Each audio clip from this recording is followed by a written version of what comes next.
Greetings, comrades, and welcome back to another episode of the Comrade Cast. And today, I have a spectacular episode planned for you guys. Unfortunately, I have an issue, something that has been plaguing me for the last couple days, and has really been dragging me down, to be quite honest. And this issue is that I have a song painfully bored into my head, and I cannot get it out. As many of you watching and listening know, I like languages. Studying language is one of my passions. I find it endlessly interesting, and I highly encourage everybody to learn a second language out there. It will definitely expand your mind. And one of the sort of tricks and tips that I've learned throughout my years of studying languages is that one of the best ways to keep a language in your head and learn a language is to watch and listen to media that's familiar to you in your native language, in the language you're trying to learn. So, for example, my favorite TV show of all time is King of the Hill. I love King of the Hill. It probably will never be supplanted in my mind as my favorite TV show. So one of my favorite things to do is go, and whenever I can find it, is watch episodes of King of the Hill in Japanese dubs to learn the language. And because I'm watching something that I've watched a million times, I already know the story of, all that kind of stuff. And because I'm watching something that I've watched a million times, I'm very familiar. My brain is not really focused on the stories or the particulars of the episode. You can actually sit there and absorb the language and engage with the language. This doesn't work if you're watching something you're not familiar with, because your brain will be more engaged in what's happening in the narrative and that kind of stuff. And another great thing to do is songs, although these by and large are much harder to find, because only very famous songs generally get translated into other languages outside of their native language. And one such song that is so famous that has been translated into numerous different languages is John Denver's Take Me Home Country Roads. So this song has a Japanese version, and I decided to refresh myself on the song recently and listen to it again and again and again and again and again. And now I have the Japanese version of Country Roads stuck in my head, and I cannot, for the life of me, get it out. And it's been in there for 3 days, and it's driving me crazy. I'd sing it for you guys, but it reminds me a lot of that scene from The Office when it's like Dwight and Andy are singing that song, and Aaron's there or whatever, and they're like trying to one-up each other. And then Dwight is like, yeah, I'll sing it in German now. And it always kind of makes me cringe when I think of that. Regardless, though, yes, singing Country Roads in Japanese is one of the various extraordinarily useless talents that I do possess. However, despite this monumental obstacle, the show must go on, and we have a lot to talk about in this episode, a lot to cover, because there's actually some news happening, as well as sort of a main topic that I want to talk about. So hopefully I can get it all done within a reasonable time frame. Famous last words. But before we get into sort of the meat and potatoes, I want to go back and talk about something from the last episode really quickly. And I was very happy with this episode. I got a lot of really good feedback from a lot of different people from all over the political spectrum. And I feel like I may have actually hit a nerve a little bit, because a lot of libertarians were like, yeah, I don't like it when conservatives steal the rhetoric of freedom from us and aren't actually committed to the cause type of thing. But I got a really good comment in particular from a guy who said he was an anarcho-capitalist. And he talked about how, in his opinion, just like how I thought he would, how, in his opinion, country rights don't exist. The countries don't have rights. That's not worth consideration. And when I read that, I realized I think I kind of misframed what I mean by country rights or federal rights, or however you want to describe it. Maybe more a concept of collective rights is a better way to describe it. It just happens to be that a country or some other federal designation is the most common way we can label our federal rights or collective rights. They'll come under nationalistic labels. But for a lot of left-wing people, it's an even deeper consideration, right? Because I agree, like when he said that, I'm like, yeah, countries don't have rights. But that's not exactly what I mean here, and I don't think I articulated it very well. Because, yeah, it's not the rights of a country, it's the rights of all human beings as a collective species, if you will. The rights of the human collective, the idea of the international human spirit, the international human will, And I don't think anyone has ever really articulated this idea as well as Fidel Castro. That's right. For the first time, I'm going to quote El Presidente himself. In my opinion, one of the GOATs. I don't think it really comes as a surprise to anybody that I'm a fan of Fidel Castro. He encapsulated this idea best in his 1979 address to the UN. And by the way, you guys should all listen to that speech. It's a real banger. It's, in fact, one of his best. So he started off his speech by saying, "There is often talk of human rights, but it is also necessary to talk about the rights of humanity. Why should some walk barefoot so that others can travel in luxurious automobiles? Why should some live for 35 years so that others can live for 70? Why should some be so miserably poor so that others can be extravagantly rich?" The rights of humanity are a key consideration in any left-wing political thought. One of the best ways I feel like I could explain this to my ANCAP friend here is to use a corporate example. So Jeff Bezos, CEO of Amazon, there's a famous anecdote about him that whenever he would have his big executive meeting with all the higher ups at Amazon, and they were going to decide corporate policy and directive and all that jazz, Jeff would always have an empty seat. And this empty seat, he would tell everybody, is to represent the customers, to represent the consumer, so that while we're figuring out this high-end policy and how we're going to run the company, let us make sure that we're always taking into consideration the customer. Even though the customer can't be here with us, we'll have this kind of empty spot to represent them. So for left-wing people, when thinking about our politics, there's always a spot open there. There's always an open seat, which represents sort of the rights of humanity in this case. And I think the differentiator for a lot of left-wing people is, again, just how high up you put those rights of humanity in your hierarchy of rights. For example, I definitely believe that we always need to consider the rights of humanity, yet ultimately, unless we're in some sort of absolute disaster or emergency scenario, the rights of the individual do take precedent over the rights of humanity. But I think there is a big mistake in kind of thinking that those are mutually exclusive a lot of the times. In fact, I believe that they go hand in hand. Do the rights of humanity to have access to healthcare, to have access to clean water, to have access to a non-hostile environment, do these considerations really violate the rights of the individual? Absolutely not. Anyway, I just wanted to clarify what exactly I was talking about and what I meant there in that last episode. So without further ado, let us move into the main topic of today. Today, I want to talk about a topic which I've had in my back pocket for quite some time, and I just couldn't figure out the right time to talk about it or the right way to frame it. And then finally, I had something happen to me recently where it's like, okay, I have the perfect way to talk about this now. Recently, I had the opportunity to catch up with a colleague of mine, someone who I hadn't talked to in quite some time.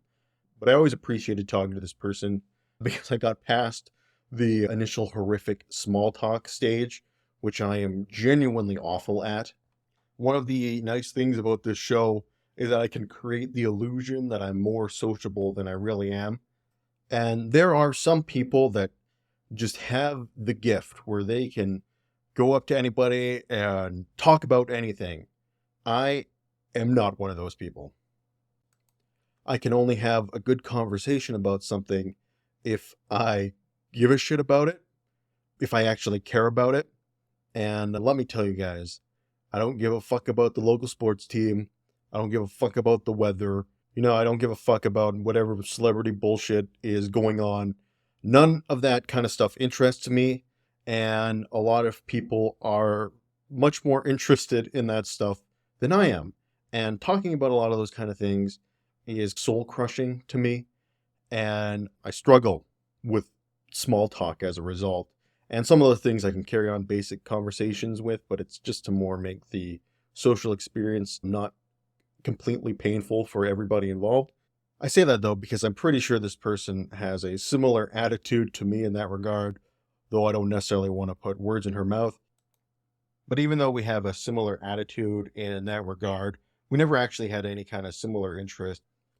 In any case, though, we're catching up, and all of a sudden she starts talking about like topics of conversation that I would not have expected to have come from this person.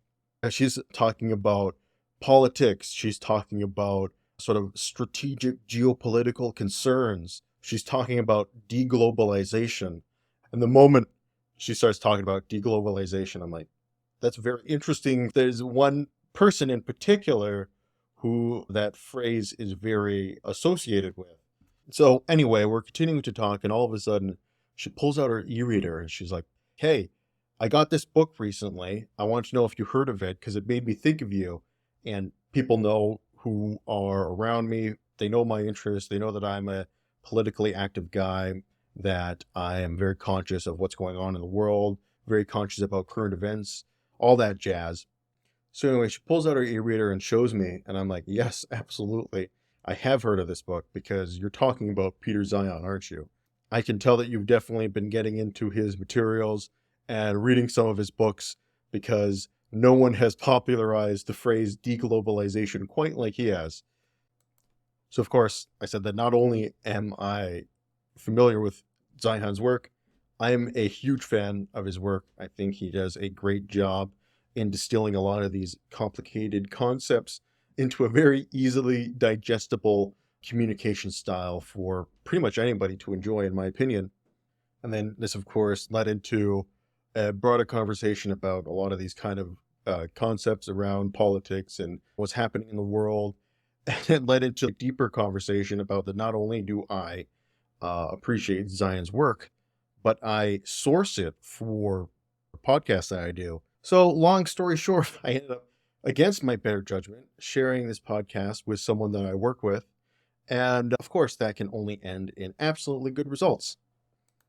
Here you go. Here's this place where you can find all my crazy, radical political views. Go nuts. No, she's solid. I highly doubt anything bad will come of it. Fact of the matter, she's probably listening to this episode. Shout out to you, Comrade. You know who you are. In fact, if anything, it's a very good opportunity to at least give somebody who is feeling out their political values initially an actual fair shake at left-wing values, and particularly like far left-wing values. Because here in Berta, no one else is going to fucking do it. So there you go. From colleagues to comrades. No. But the reason I wanted to talk about this is because this actually isn't the first time something like this has happened to me before. It happens to be the most recent and poignant example. All of a sudden, it's like geopolitics is becoming cool. All these people who I generally thought of as politically non-active, not engaged, didn't really think about whatever their political ideology might be. All of a sudden, these people are intensely focused in on what's happening in the world. All of a sudden, they're thinking about their politics. They're thinking about where they stand. They're thinking about the type of society that they want to see, the type of changes that they want to enact going into the future. For years, the realm of politics used to be the realm of kind of weirdos like me. But now, finally, it's becoming a mainstream thing to talk about. Now, all of a sudden, people actually give a shit about their political values.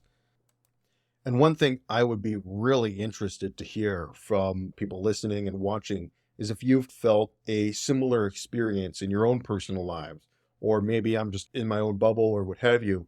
But have you guys noticed that people who used to not be politically active or didn't care about politics, all of a sudden now are, and all of a sudden are talking about them in a way that they never used to? I really do feel like that this is something that is happening to a lot of people.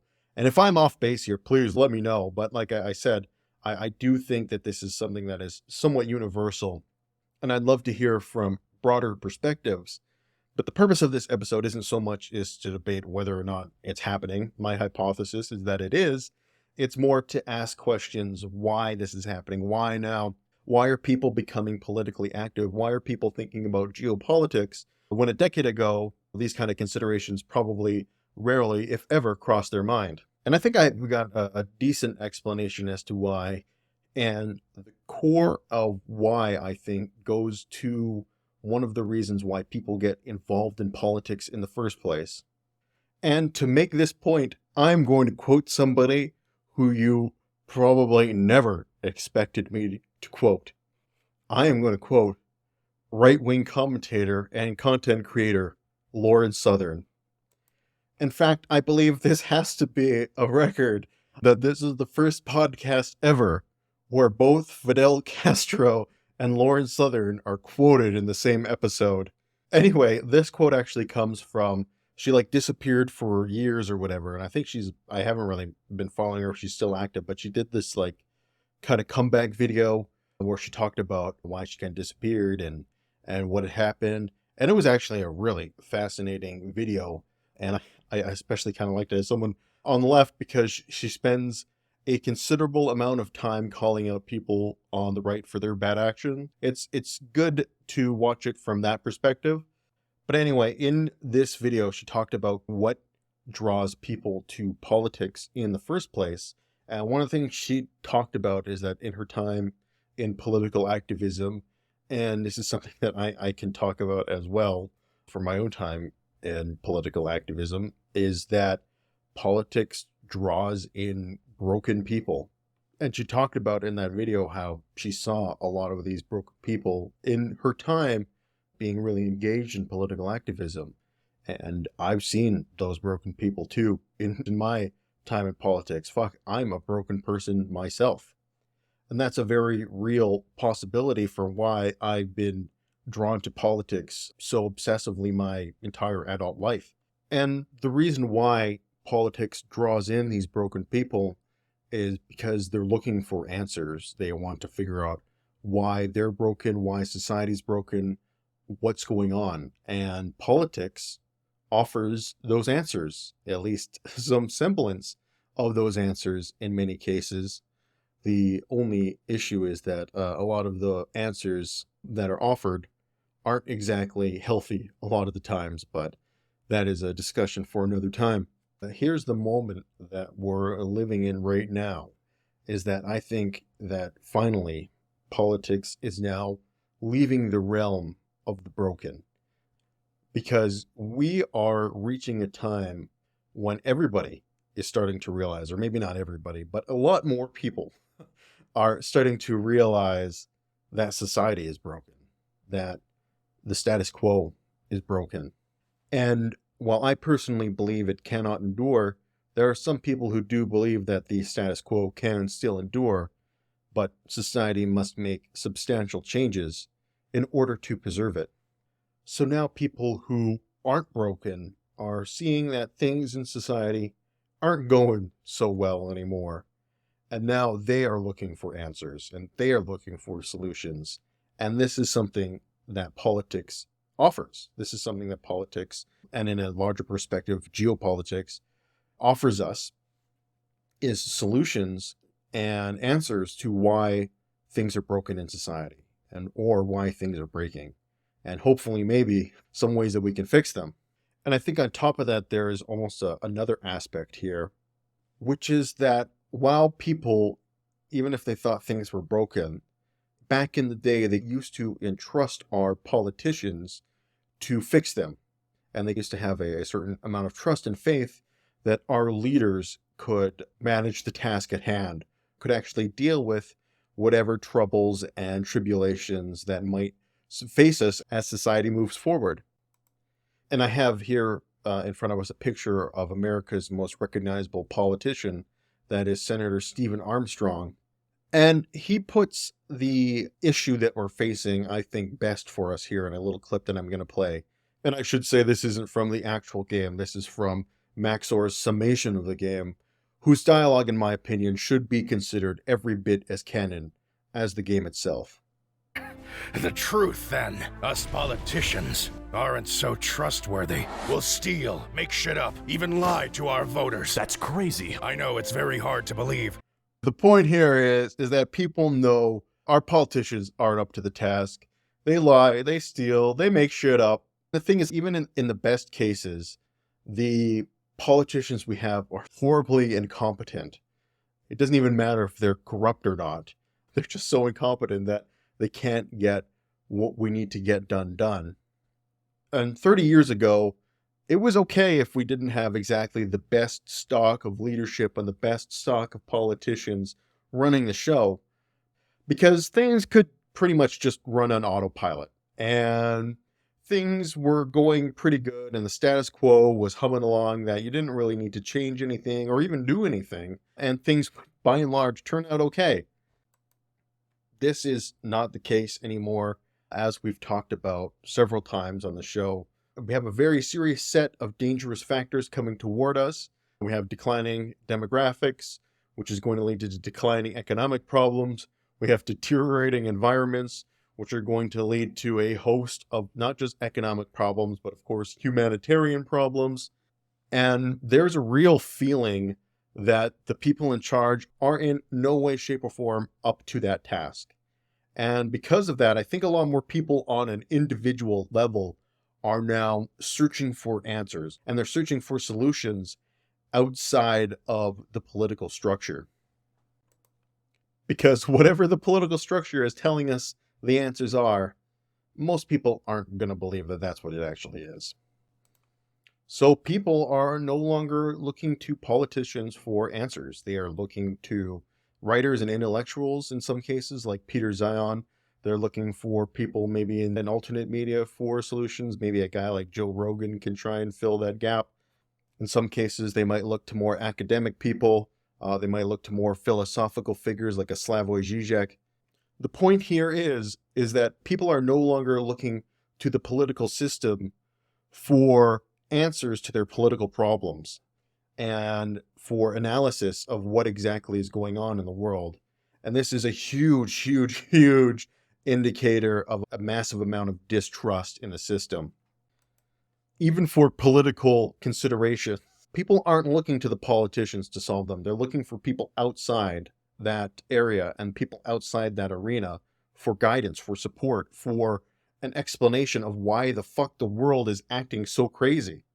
I'm not here going to tell you that I have exact solutions to what's going on. For me, I'm much more about enjoying the ride here with you guys. I do have solutions, and we've talked about them before. One of the big things for me, again, is that 10 years ago, I saw all the same problems in the distance. And 10 years ago, we could have avoided a lot more of them a lot easier if we made some minor changes.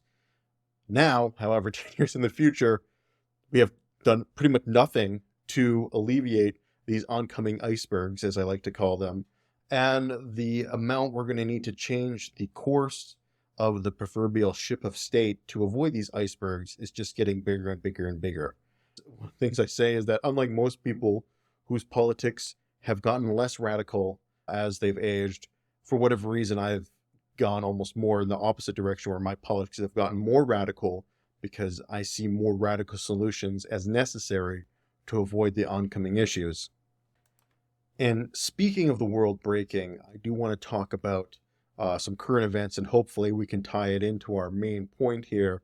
And right now we are just seeing some absolutely insane shit once again going on in Israel.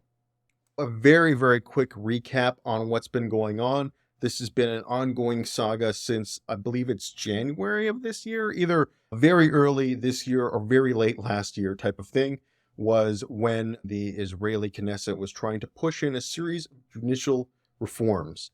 And what these reforms effectively would do is offer the Knesset, which is like the Israeli Congress, the Israeli House of Parliament equivalent, to override legislation coming from the Supreme Court. So in a way that in America, for example, if enough of the Congress votes to overturn a presidential veto, they of course can overturn the presidential veto. This would be something similar, but instead of being able to overturn, say, veto from the president, it would be overturning something coming out of the Supreme Court.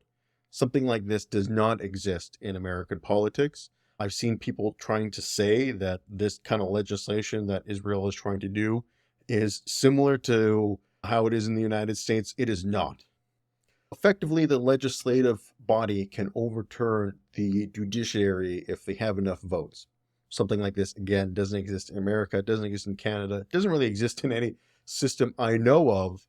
And the speculation as to why the Prime Minister of Israel, Netanyahu, is gung-ho about putting this type of legislation in is because he has a lot of potential changes he wants to make to Israeli society, which may get vetoed by the Supreme Court. Changes which people, by and large, might not be so enthusiastic about. Changes of which the potential, the very potential of them existing, people are protesting vehemently against. At first, back when this started gaining a lot of traction back at the beginning of this year, the protesters were effectively able to put a lid on these type of changes going through.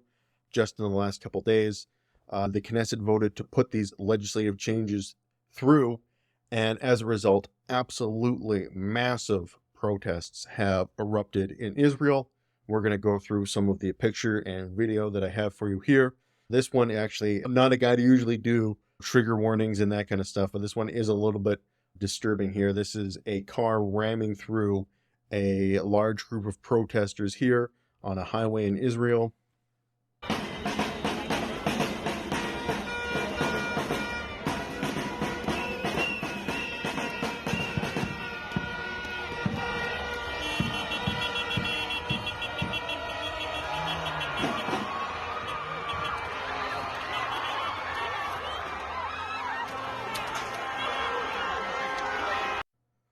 So yeah, pretty disturbing. You can see people just marching along, doing their own thing, tooting their horns, typical protest kind of stuff.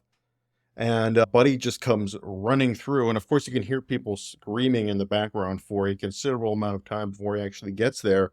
I have another video here for you. This is the same incident, though, from another angle. Fortunately, it looks like nobody was actually killed in this incident. A West Bank settler has been arrested for attempting to ram protesters on Route 531, 3 wounded.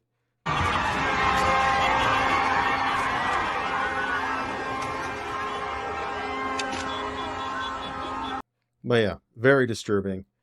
Next, we have, as a result of this, most of the Special Operations Unit, I'm going to try and pronounce it, active duty reserves have announced their end of service, crippling the force once commanded by Edra Barak, in which Netanyahu served.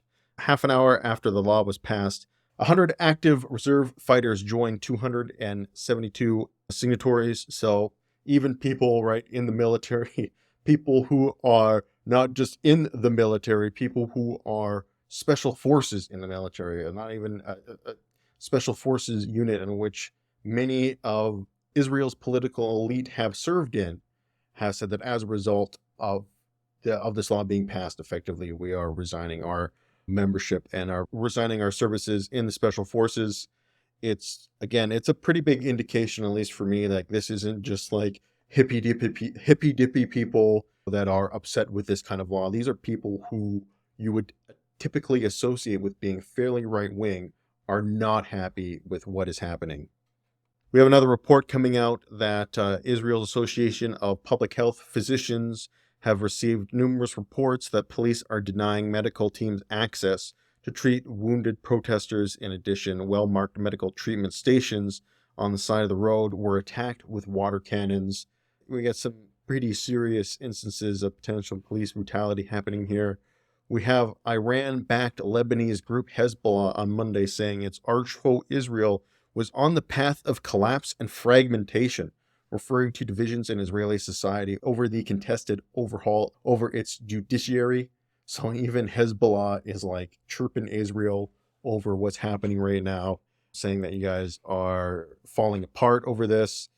Over here, we have some really, and for the most part, I'll end our discussion here. Some really amazing pictures from what is happening here in Israel. And unfortunately, if you are listening to this, I'll do my best to describe what's happening here. But we have a large group of people here burning. I'm not sure what the hell they're burning. Whoops. I'm not sure we have a large group of people here, a large group of protesters standing in front of a skyscraper burning something. Not sure what they're burning, but they're all holding Israeli flags, and some are holding pride flags, actually. Our next one, we have an overhead view. We have an overhead shot of protesters marching down the street, and it's so completely packed with protesters that you can barely see the road underneath. Here we have just a side shot of more protesters. Again, people burning things, holding Israeli flags. Another shot of a similar vantage point. Either way, as you can see, there is a lot of anger directed at this law. You have people extraordinarily animated over it. You have people marching in the streets constantly. And who knows where this is going to go. It seems like this time for Netanyahu, at least the die is cast, and he is not particularly interested in backing down. It will be interesting to see how far these protests can escalate and what will happen from there. But either way, there are some serious divisions obviously sprouting in Israeli society. And like I said, Netanyahu is definitely more than willing to force his hand in them. And he will have his supporters, one of who being famous libertarian Ben Shapiro, the libertarian who never met a boot that he didn't like. What do they say? His slogan shouldn't be, "Don't tread on me," but instead should be, "Tread on me, daddy." Anyway, this is what he has to say about this particular legislation. He says, "This current Israeli government had to pass the judicial reform. It is incredibly mild." Okay, I'm sorry, guys. I won't subject you to the Ben Shapiro voice. In any case, it merely says the judiciary cannot simply declare a law unconstitutional in a land with no written constitution on the basis of it being unreasonable. He is completely 100% lying about this. This is absolutely what is not happening with the law in any way, shape, or form. Imagine the Supreme Court of the United States routinely striking down popularly passed legislation without citing nothing but their own view on whether or not such legislation is reasonable. No legal arguments or citation of written text, no authority, nothing. That is the situation currently. Yes, but this is, again, not actually what's happening. This is like a hypothetical scenario that Ben is playing out in his head. If the elected government stops its policy because reservists say they won't volunteer if it passes, and financial and union powers say that they will help shut down the economy, that will incentivize endless societal shutdowns, the same means of anti-democratic shutdowns that will be used on all future legislation and all future governments if they aren't in line with such protesters, endangering Israel's economy and security. This is my favorite part of this. So basically he's saying, like, the people who are saying that we're going to strike and we're not going to volunteer for the military services, they're the true terrorists. They're the true bad guys because they will incentivize anti-democratic societal shutdowns. So people who strike, right? Apparently this is anti-democratic. The right to strike, the right to protest, the right to say, I'm not going to do what the government tells me to do because I am angry with it and I'm angry with the legislation that they're proposing. This is apparently anti-democratic in Ben's eyes. Fuck, how do people take this guy seriously, man? How do people not see what an absolute hypocrite this guy is? Anyway, sorry. The rest of it's not important, but we'll just read through it just for continuity's sake. The absurdity of morons like Thomas Frieden calling on Joe Biden to step in, the same Joe Biden claiming that the U.S. Supreme Court is undemocratic and undermining its own legitimacy is apparent. It's more about the Democrats increasing their own apathy for Israel than anything reality-based. I can actually agree with Ben on this one point here that the United States stepping in to meddle in Israeli policy over this is ridiculous. That notion is ridiculous. And the United States should in absolutely no way, shape, or form decide that it's going to intervene on behalf of Israel's domestic policy. Ridiculous. And yeah, I guess there is one guy advocating for that. And anyway, and then he closes off by saying that Israel will not collapse. It will not break into civil war. It will continue to be a fractious and chaotic country with highly opinionated people who will fight each other and then share Arak and Shimon and Kohlent and falafel. I do agree, though. I don't think that this is going to exactly break into a civil war. This isn't going to become a civil war, although it is certainly going to be the basis of a lot of civil disruption and civil disunity. But yeah, that's what I mean by Ben. Never met a boot he didn't like. If you strike, the government should come in and crush you because you are evil and anti-democratic, apparently. By exercising the one right you basically have to try and shape government policy as a normal human being. If you try and exercise that right, fuck you, we gotta crush you. I believe in freedom. In any case, tying this back to our main topic for the day, people can, not just in Israel, see what's going on. People across the world can see what's going on. Obviously, I'm here in Canada, and I'm showing people from everywhere what is happening, and I'm not the only one doing this. We can all see that in a lot of places, that social order, that people's trust in institutions are breaking down and leading to chaotic results. And this is not going to be the first time that we see something like this in Israel or in many other countries. And this won't be the last time. And like I said, people can see this happening and they're wondering why. Why? What is happening? What is going on? Why is there this turmoil? Why is there this unrest? And in my quest for solutions, I'm not really going to trust the people who used to be your typical solution bearers, right? They no longer seem to have the actual understanding of what is happening in the world these days. So I'm going to look outside of that. I'm going to look outside of traditional established information brokers. And honestly, by and large, I believe this is a hugely beneficial thing. That information is no longer gatekept in the way that it used to be gatekept. One of the things I do feel like the internet has really done is shattered this illusion that history is a set of lies that we agree on, in the sense that there is no longer a set of lies that we can agree on anymore. The internet has given to us any number of lies and maybe a small number of truths that we can then try and glom onto. The problem, though, and the issue really becomes in trying to make sure that the people can get to and find those truths in this sea of total bullshit and disinformation. And this is the real struggle that we're having right now in our society. The truth is out there. No, I'm not going to play the X-Files sound effect. But the truth is out there, and people want to figure out who the fuck has it, who the fuck knows it, who's got it, where is it, because the people we used to think had it, no, we know they don't have it anymore. I guess it's like a societal midlife crisis. Right now, society's kind of lost its identity. It's lost who it used to accept as established vendors of truthful information, and is now looking for that kind of truth and understanding elsewhere. And it's a very messy and chaotic and oftentimes painful experience. Although, as a hopeful optimist, I do hope that at the end, when everything shakes out, we're going to see a much better and much more democratized way of getting information and, of course, verifying the truth of that information. Yeah, but unfortunately, democracy is messy because it involves a lot of people. And when you get a lot of people together, things generally do tend to get messy. So now let's jump into our feel-good story. It's going to be a real quick one. I don't have a lot of time to spend on a feel-good story, running out of recording time. I originally wanted our feel-good story to be the collapse of Ron DeSantis' campaign. But unfortunately, I think that's going to take too long, so we might save it for maybe next week's episode. But here is a very short feel-good story that I have had in my pocket that I've wanted to share with you guys, waiting for the opportunity.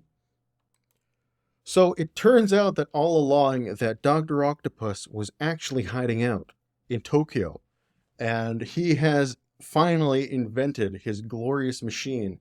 And what we're going to see here is basically, I'll just read the little blurb here and then we'll watch the video. Masahiko Inami and his team at the University of Tokyo have created a wearable and exchangeable multi-armed device to explore the social interaction between multiple users and robotic limbs. Now let us watch the video.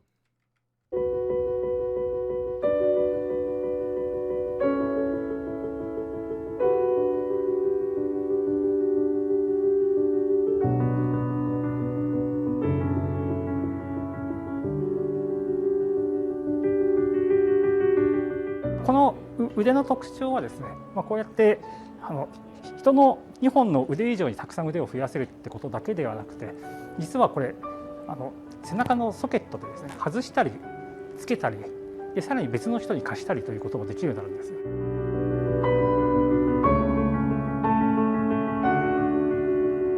付け替えると、今はこういう腕の形だけですけれども、例えば将来背中から羽を生やしたりとかですね、ドローンをつけたりとか、さまざまなアタッチメントを付け替えしながら、いろんな能力を獲得していく、そういうようなこともできるんじゃないかなというふうに思っています。